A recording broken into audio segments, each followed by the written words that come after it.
Buen día, profesora. Les voy a hablar sobre la sustentación de mi caso, titulado Violeta y su hijo diagnosticado con TEA, en donde el entrevistador es mi persona, Laura Paredes Palomino. El motivo de consulta de mi caso es que mi paciente Violeta, de 53 años, refiere que, asistiría a consulta por la salud de su hijo, para que los psicólogos lo puedan ayudar en el desarrollo de sus actividades diarias. En lo que respecta al problema actual, aquí mi paciente, desde muy temprana edad, desde los 3 años, observó en su hijo que ordenaba repetidas veces, de forma repetitiva, sus bloques, sus juguetes, en fila, de forma ordenada. Que también tenía tartamudez, y que cuando se le preguntaba algo, él solo repetía lo que le decían. Y ella, por esos problemas, lo llevó al psicólogo por problemas de lenguaje, pero ahí le diagnosticaron TEA. Y en ese tiempo ella estaba atravesando problemas económicos, y por lo cual no lo pudo llevar, y aparte que ella no lo podía creer, no podía creer que su hijo tenía ese diagnóstico. Lo más importante de mi anamnesis se encuentra la historia familiar, la historia personal y los intereses y relaciones interpersonales. Bueno, en la historia familiar, en mi caso, mi paciente está conformada, su familia está conformada por sus hijos, su mamá, sus sobrinos y su hermana. Y dos mascotas que tienen entre ellas. Y bueno, ¿no? Su infancia estuvo marcada por la violencia que su papá generaba hacia ella, sus hermanos y hasta más a su mamá. Y bueno, ¿no? Ellos, todos los hermanos, cuando se acerca una actividad festiva, se organizan para festejarlo en la casa de su mamá. En lo que es la historia personal, aquí mi paciente refiere que su mamá tuvo un embarazo tranquilo a la corta edad de los 18 años. En su infancia ella no era tan sociable, era tranquila. Y le gustaba hacer no le gustaba hacer las tareas tanto, pero sí le gustaba ir al colegio. En su adolescencia no tuvo problemas de alimentación y sí fue más sociable. Ya en sus estudios superiores los inició a los 18 años, a la par de su trabajo. En lo que es los intereses y relaciones interpersonales, a ella le gusta dormir, le gusta pasar tiempo con sus hijos, jugando juegos de mesa, yendo a la iglesia en familia y ayunando juntos también, y ver películas. Las técnicas e instrumentos que utilicé en mi caso, en primer lugar, fue la observación psicológica, que me ayudó bastante en lo que es, ¿no? El otro instrumento vendría a ser la anamnesis. Dentro de la anamnesis, antes de la observación psicológica, fue antes de, ¿no?, realizar la anamnesis, y también, ¿no?, antes de eso, junto con la observación psicológica, el tercer instrumento vendría a ser la entrevista diagnóstica según el CIE-10. ¿No? Con el CIE-10 me apoyé para sacar, ¿no?, contrastar mis hipótesis. Y también me ayudó el cuarto instrumento, que vendría a ser el test de Zarik, para sacar, ¿no?, para saber si tenía esa hipótesis. Lo que es el test de Zarik estudia lo que es el cansancio en personas adultas. Dentro de la formulación de mis hipótesis, formulé tres hipótesis. La primera vendría a ser que, ¿no?, los signos y síntomas de mi paciente se asemejan a un cuadro de estrés grave. Como instrumento para esta primera hipótesis, utilicé la entrevista diagnóstica según el CIE-10.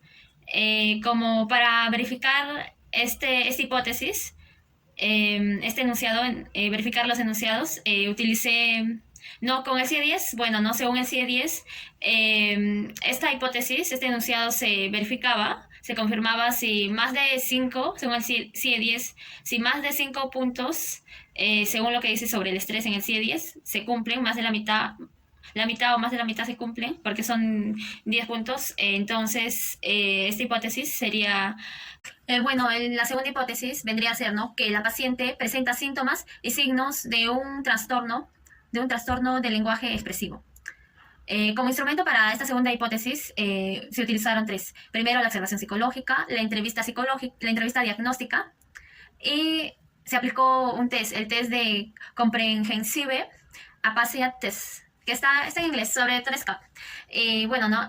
Para verificar, ¿no? La verificación de los enunciados, según el test, ¿no? Este test no tiene, según el test, este test no tiene un número fijo de puntos para evaluar, para diagnosticar, ¿no? Para verificar. O sea, evalúa no tiene puntos específicos, pero sí evalúa lo que es los aspectos del lenguaje. Y si en la mayoría de estos aspectos sale bajo, no sale puntos bajos, se puede dar, ¿no? De que esa persona tenga dificultades en el lenguaje, ¿no? Como sería la afasia. Contrastar mis tres hipótesis, ¿no? En la contrastación de hipótesis, voy a empezar con la primera. Mi primera hipótesis era que los signos y síntomas se asemejaban a un estrés grave. Y bueno, ¿no? Según los datos obtenidos, se obtuvo que, según, ¿no? Los 10 puntos, se obtuvo solo 3 puntos que mi paciente tenía, que era fatiga constante,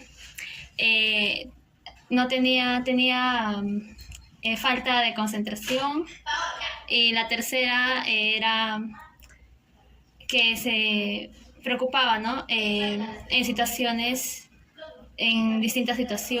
esas serían las tres. Y por lo tanto, para contrastar, ¿no? La hipótesis, en vez de tener un estrés grave, tiene, según, ¿no? Los puntos que se ha obtenido, tiene un estrés leve. La segunda hipótesis era, ¿no? Que los signos y síntomas se asemejan a un trastorno de lenguaje expresivo. Y bueno, no en adultos. Y según los datos obtenidos, aquí en esta hipótesis yo utilicé el test, como ya había mencionado, el test de CAP. Y con este test se evaluó, ¿no? La fluidez en el vocabulario, ¿no? Fluidez verbal, la descripción en ciertas situaciones y el vocabulario. Y ya de acuerdo, ¿no? A los resultados para la contrastación de esta hipótesis, se obtuvo que hubo un vocabulario por debajo del promedio. También se obtuvo que la paciente no encontraba las palabras adecuadas para dichas situaciones, utilizaba palabras incorrectas, no sabía el significado de esas palabras. Para la tercera hipótesis, la hipótesis era que la paciente tiene síntomas y signos de un síndrome de Burnout en cuidadores. Y bueno, ¿no? Aquí, de acuerdo a los datos obtenidos, se trabajó con el test de Sari, el cual no trabaja con 22 caracteres, en los cuales debe sumarse entre 22 puntos a 110, ¿no? Que vendría a ser el mayor puntaje. Y bueno, ¿no? En este test, no, de acuerdo a los resultados que se obtuvo, resultados de contrastación, a mi paciente yo le realicé este test durante la entrevista diagnóstica. Y bueno, ¿no? Mi paciente obtuvo un 48 puntos, lo que no la sitúa en el segundo nivel, que viene a ser, ¿no? El primer nivel es de sobrecarga ligera. Que no presenta ninguna carga, pero el segundo nivel, como ya había mencionado, es sobrecarga ligera. Y ya el más, ¿no? A partir de más de 56 es sobrecarga pesada. Y mi paciente se encuentra en una sobrecarga ligera, no de acuerdo al cuidado, ¿no? de su hijo, en ese caso, de una persona. Ella cuida a su hijo y no tiene una sobrecarga ligera cuidando a su hijo.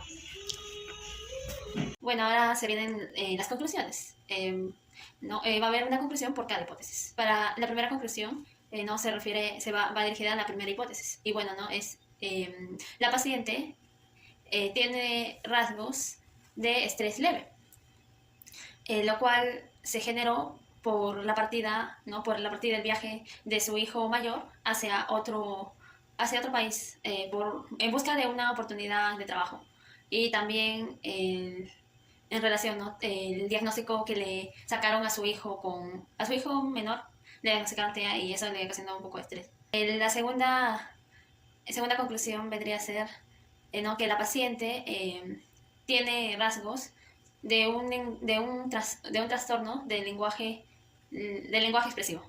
Y bueno, ¿no? Esto se ocasionó por él mismo, ¿no? Por su trabajo, ya que tiene un horario muy saturado, muy, muy pesado. ya que no ahora también ha dejado de lado, ya no tiene tanto tiempo para pasar en familia, aunque ella trata, ¿no?, de guardar espacio, pero en beneficio a su familia. No sé, como que ella no se autoeduca o no mira a su persona, sino que mira, ¿no? Se preocupa como una madre, pero también debería, no se preocupa de su imagen.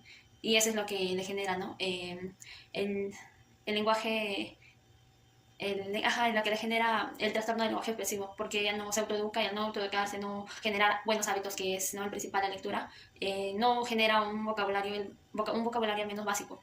Bueno, para la tercera conclusión, ¿no? Aquí la paciente tiene rasgos de un del síndrome de Burnout en cuidadores. Y bueno, ¿no? Esto se generó por, ¿no?, el estrés que tenía, horario inflexible laboral, también ¿no?, el de estar cuidando, ¿no?, de su hijo y tener otros hijos también, ¿no?, que cuidar, la preocupación por su hija, ¿no?, su hija que es universitaria, que no, de repente, no, que no se sepa cuidar, ¿no?, ella misma. Y bueno, ¿no?, esta conclusión se sustenta, ¿no?, que eh, Vermunder, en 1974, él introdujo el término de burnout. Él decía que antes, ¿no?, miró en su sala, así, de lo que estaba haciendo experimentos, así, a sus trabajadores que cuidaban, ¿no?, a otras personas, veía el agotamiento, veía un estrés, ¿no?, un estrés laboral hacia esas personas, cansancio, fatiga, de esas personas que estaban cuidando a las otras personas. Y no llegó a la conclusión de que no el burnout, ¿no?, que era cansancio, lo denominó burnout, ¿no?, al cansancio que ellos sentían hacia la otra persona que cuidaban, que ya no era agradable esa labor que hacían ellos, que ya no les agradaba, y por eso no generaban esos sentimientos. Último, daré 3 recomendaciones, ¿no?, las más específicas de acuerdo al caso, ¿no?, de mi paciente. Bueno, la primera recomendación sería, ¿no?, que ella se acueste en un lugar donde se sienta cómoda, ponga música de fondo, que la tranquilice, como el sonido de las olas, el canto de los pájaros, entre otros, y no que ella repita por 3 minutos y 3 veces cada frase las siguientes frases: yo soy valiente, soy fuerte, yo puedo. La segunda recomendación sería que haga actividades al aire libre, como pueden ser deportes, ejercicio, salir a caminar, ella sola, salir a pasear, ¿no?, tomar aire. Y la tercera vendría a ser, ¿no?, que genere el hábito de la lectura. Primero, ¿no?, si no tienes costumbre, ¿no?, lo más básico sería que escuches audiolibros, y también, ¿no?, puede ser resúmenes de películas. Y eso le va a ayudar bastante, ¿no?, entre esos tres problemas que tú